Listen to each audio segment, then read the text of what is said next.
اگر ناشکری کرو گے تو اللہ تم سے بے نیاز ہے اور وہ اپنے بندوں سے ناشکری پسند نہیں کرتا، اور اگر شکر کرو گے تو وہ اس کو تمہارے لیے پسند کرتا ہے، اور کوئی بوجھ اٹھانے والا دوسرے کا بوجھ نہیں اٹھائے گا۔ پھر تم کو اپنے پروردگار کی طرف لوٹنا ہے، پھر جو کچھ تم کرتے رہے وہ تم کو بتا دے گا۔ وہ تو دلوں کی پوشیدہ باتوں تک سے آگاہ ہے۔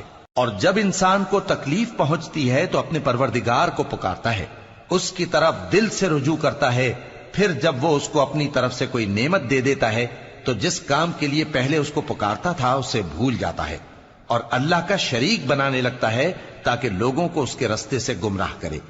کہہ دو کہ اے کافر نعمت، اپنی ناشکری کے باوجود تھوڑا سا فائدہ اٹھا لے، پھر تو دوزخیوں میں ہوگا۔ بھلا مشرک اچھا ہے یا وہ جو رات کے مختلف اوقات میں زمین پر پیشانی رکھ کر اور کھڑے ہو کر عبادت کرتا اور آخرت سے ڈرتا اور اپنے پروردگار کی رحمت کی امید رکھتا ہے۔ کہو بھلا جو لوگ علم رکھتے ہیں اور جو علم نہیں رکھتے، کیا دونوں برابر ہو سکتے ہیں؟ پس نصیحت تو وہی حاصل کرتے ہیں جو عقل مند ہیں۔ اے نبی، میرا پیغام سنا دو۔ اے میرے بندو جو ایمان لائے ہو، اپنے پروردگار سے ڈرو۔ جن لوگوں نے اس دنیا میں نیکی کی ان کے لیے بھلائی ہے اور اللہ کی زمین کشادہ ہے۔ جو صبر کرنے والے ہیں ان کو بے حساب ثواب ملے گا۔